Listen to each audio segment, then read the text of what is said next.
Hello, welcome to my garden here in Denmark. It's the 15th of January and this garden is located in a USDA Zone 7 equivalent here in Europe.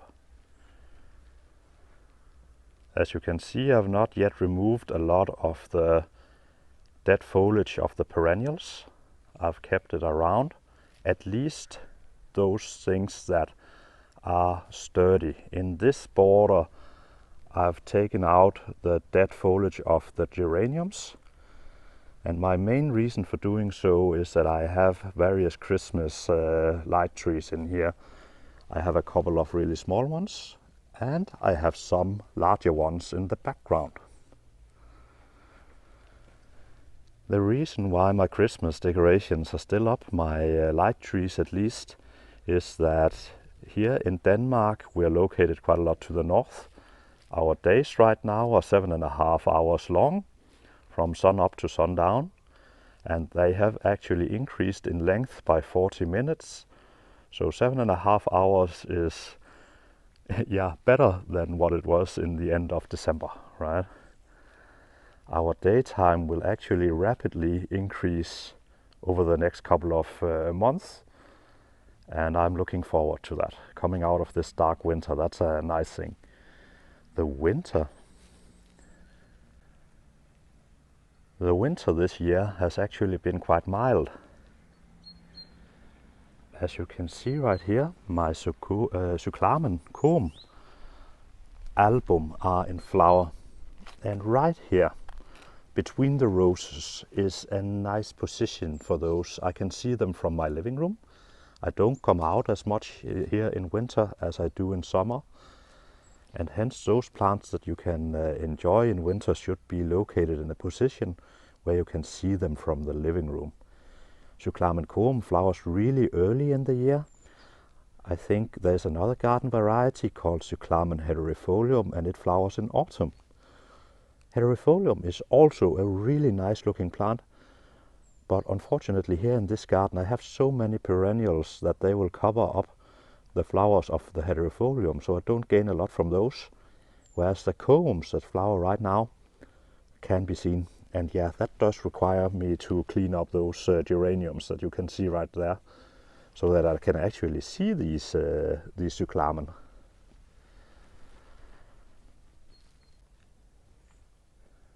Further into the border I have a witch hazel. That shrub that you can see in there, it's witch hazel Arnold's Promise, and it's actually starting to come into flower as well. We just had a very mild December, and this is quite early for this plant to come into flower. But as you can see, the buds are indeed starting to open, and today there's no frost. We've had a little bit of frost here in January. I think we had a little bit in, was it the end of October or was it November?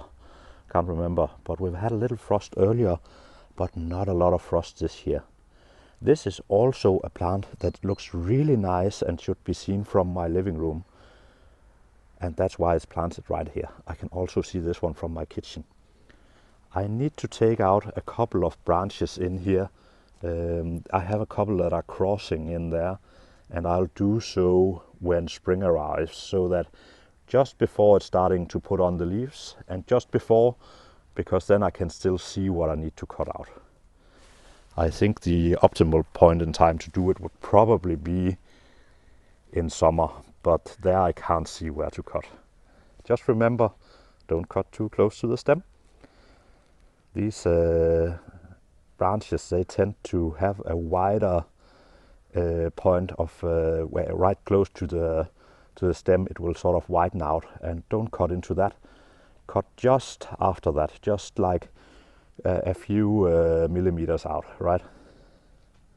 That will make a much smaller scar.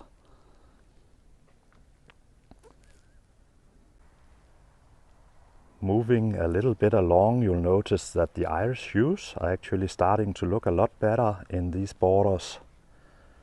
Also in the background I have them. I purchased them while they were very small, because they are quite expensive here in Denmark. So I purchased them really small, but they are actually starting to become a bit bigger in the border. One thing that I do to these Irish yews though, and this one could actually need a bit of a trim, is that I trim them in. I trim them in a little bit. They tend to become wider than I want them. So quite often I will actually move in and remove some of the growth that goes out to the sides. So I want them like these very slim pillars here. And I think I will end up cutting them in the top as well when they reach like 2 meters or something like that, right? When they become just a little bit taller than I am, then I'll start to cut them. That's a nice looking hue. Behind this hue, you'll notice I have a light tree in. I actually have those throughout the garden, put in a way so that they can be seen from my living room. And yeah, our days right now are 7.5 hours long, because you could of course ask, why do you still have your Christmas lights up? But our days are so short here in Denmark right now. We're located as far to the north as Canada. Denmark is heated by an ocean current, hence we are zone 7. But these light trees, they ensure that there's some light here in the afternoon. I would say one of the really bad things about them though is that the stock anchoring is really poor. I've tried out some various combinations for making them a bit sturdier, and this one is basically a planting pole that didn't work out. This green one, that was a failed attempt basically. What really anchors this plant right now is not the stock anchor, but is this bent iron bar, and it is really effective at holding this into place. I think I could perhaps make it so that there are two, one coming in from each side basically. And I anchor them into place with this wire as well. This is actually a really sturdy wire. Looks very fragile, but it's actually really sturdy. And when it goes around this bend, and in this way, it basically can't travel from side to side. You'll notice I can't wiggle it basically. I can of course wiggle the entire tree just a little bit, because there has been a frost, and yeah, that will open up a little bit of a gap, right? But all in all, this tree is actually fixated a lot better right now. And of course the stock anchoring is also there. And these I would be able to make in a longer variety, but they would be hard to put in then. I think I will make yet another one coming in from the other side basically, and then anchor it to both. I think that will work out even better. One issue though is of course that if there is a strong wind, they will end up bending instead of blowing over, and that is the side effect, right? To give you an idea of how these lights look in the evening, these light trees, I've just made a recording of it. This is at 6:30 in the evening, and as you can see, they really light up the garden. And this is when it's viewed from my living room or just outside my living room. And the idea here is to have the smaller trees at the front and the larger ones to the back, just as you would when you create a border basically with your perennials and your shrubs. And I think this iPhone is not really doing it the justice it deserves. It has a bit more of a, what would you call it, a little bit of a yellowish shine to it when you see it in reality. This iPhone, I also think there are some effects on it, but yeah, recording at night with a really small lens is not what you want, but just to give you an idea of how it looks. Moving along the path, you'll notice that I have a Cornus siberica at the back of the border right here. That is giving a lot of interest in this garden. I have planted in 4 of those, and I'm actually considering if I should put in a 5th one in the new border that I'm establishing. I think they do very well in this garden. I really like how they look. These Cornus siberica, go for those that are really red. Make sure that you go to a real planting center and take a look at them, because some of them tend to become brown rather fast, while some of them can actually keep their red color for longer. When they become brown, and you'll notice some of these stems have actually started to brown up just a little bit. When it becomes more brown than this high up the stem, just cut off that stem at the very bottom. I think you should perhaps take out like 3 stems a year, something like that. On this one, this is not an established plant yet, so I don't think I'm going to remove any stems from this one. But once they're really established, you need to take out a stem or 2 every year. And that will keep the new stems that are really red coming.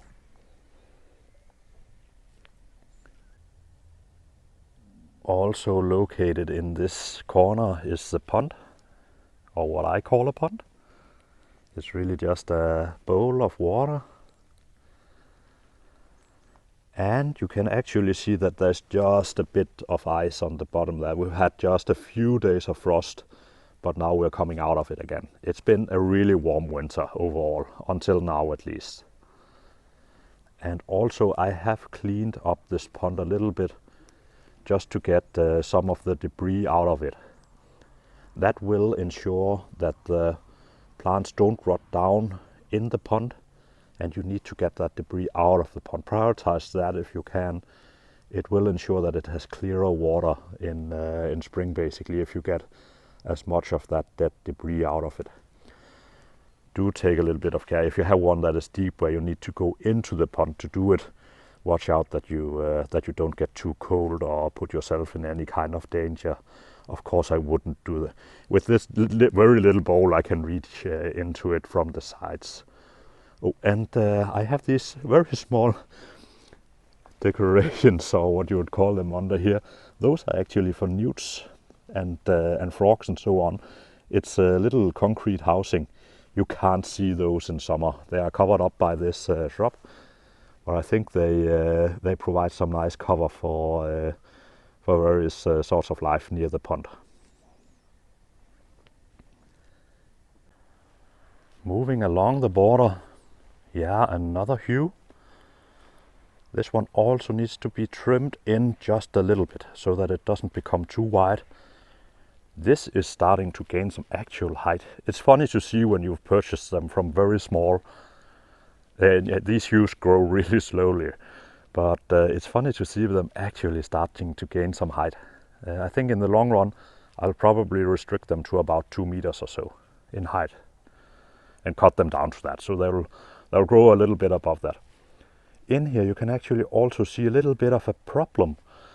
I think this is my Magnolia Boldy, a really good plant, doing really well in this garden. I am amazed how well it's doing, but enough with the bragging, because there's a problem in here as well, and that is that plant at the back of it.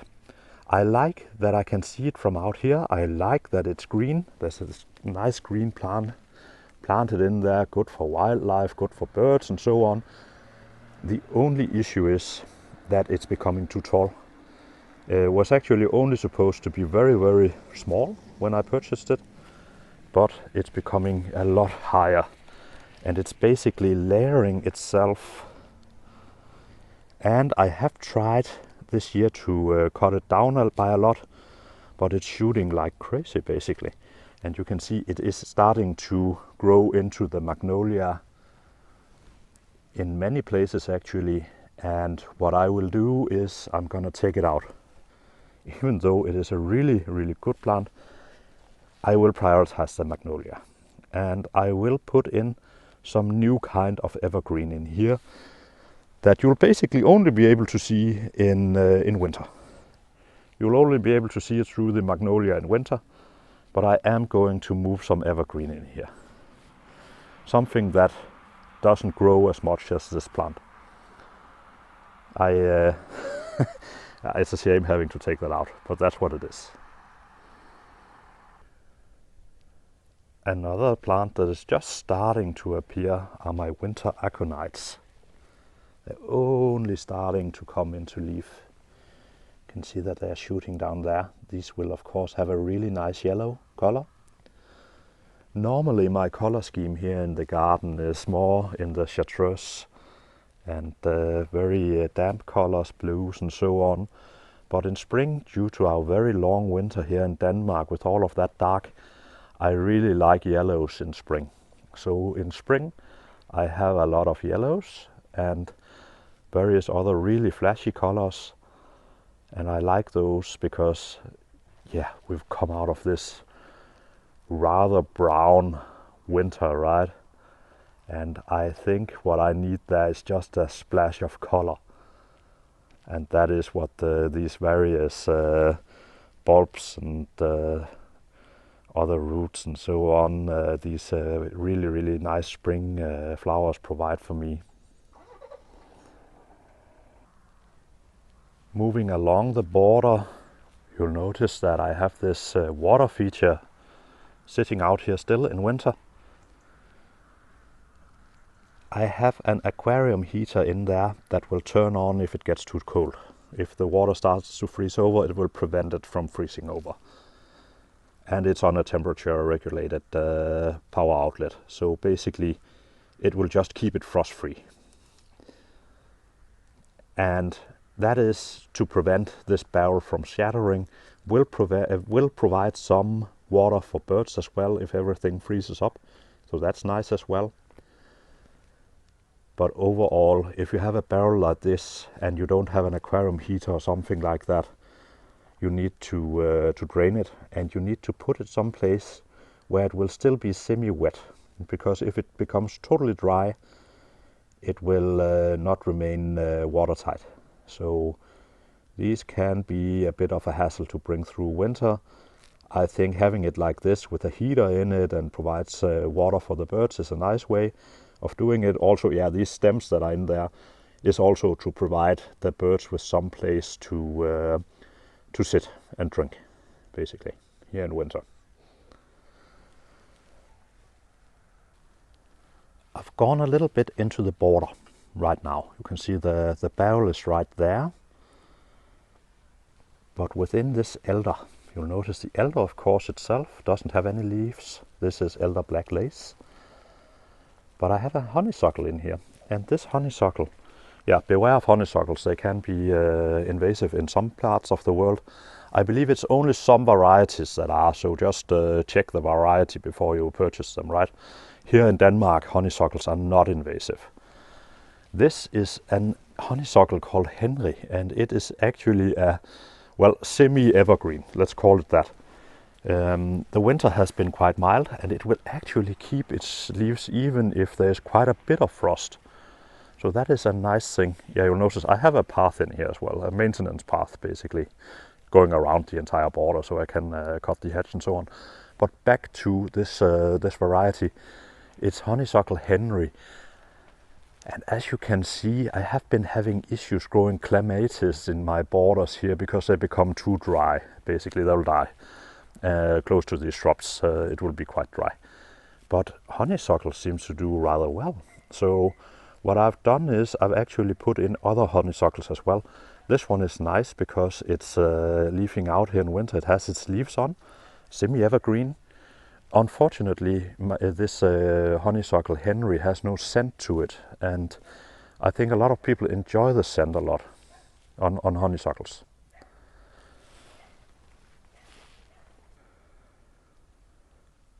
Yeah, another honeysuckle, a newly planted one that I'm giving a try as well, is honeysuckle Halliana.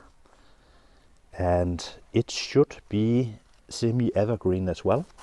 I don't think it keeps its leaves as well as honeysuckle Henry, but let's see in the coming years. This is a very newly established one. I have put in another one in another place in the garden, and hopefully they will be able to do well in here. Clematis weren't able to do well in here, and I think it just becomes too dry in here. So yeah, let's see how that does. Also some roses that I wanted to establish closer to the grass border, but I wasn't able to find a good spot for them. I put in here as well, and giving them a chance in here. I hope they'll do very well in here. Roses are quite often a lot more sturdy than you believe, and hopefully these will do really well in here. Moving along the path, subscribers and people who often watch this channel will notice that I've removed the tulip tree. I really like that tulip tree. It was stunning. It had the best leaves ever. It was looking healthy, and it would become much too large for this garden. And originally I wanted to put in another one, another tulip tree, and just, you know, keep on renewing it at my expense, of course. But I found out what I want is, in the long run, is to have mature trees and shrubs here. I put in something called a Stevatia instead. It's a shrub. I've actually tried growing that shrub before and failed horribly. It died on me, and that was further up there. If it succeeds, I think it will become a really, really good shrub here. It was delivered to me basically like one very tall, single-stemmed, very, very thin shoot. I think when spring arrives and it's starting to leaf out and all of that, I might trim it back a bit, just to sort of have the width of the stem match the height of it. If this pole was removed, it would instantly fall over, basically. It has no strength to it whatsoever. I'm hoping that it will do well here. I don't think it's ever going to flower here. My guess is that it will be too cold for it. But it has very, very good leaves, and that is what you could say of the tulip tree as well. Such fantastic leaves. The tulip tree, of course, became very, very tall. This one should not become a lot taller than it is, perhaps 1 meter more, something like that. And only 1.5 meter or so, perhaps 2 meters wide altogether.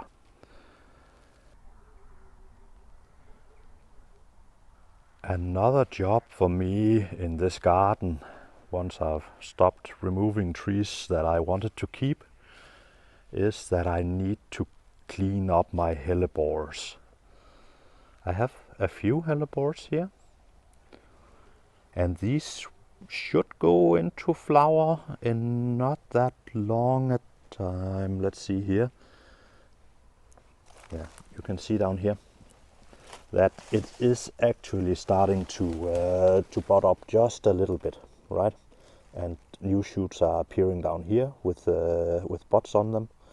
And what I need to do is I need to remove this old foliage. This old foliage can actually carry diseases and so on into the next season. So the idea is actually to remove that yeah, a bit earlier than now, but that is too late, right? So I'm gonna put on some gloves, and do put on some gloves when you handle these. They are poisonous, but not like deadly poisonous, because you can't chew these. You know, it's not that these are a danger to your child or anything. At least I don't believe that there's ever been any reported incidents like that. But you can get sort of a rash from them when you get some of their plant juices onto you. So do wear some gloves when handling these. But other than that, these needs to be cleaned up.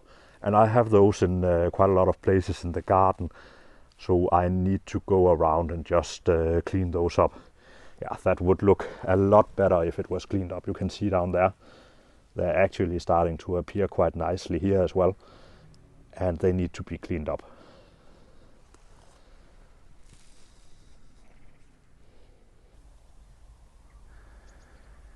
Yeah, and if you've made it all the way to the end of this video, thank you for watching. And I hope you have a really good gardening year here in 2025.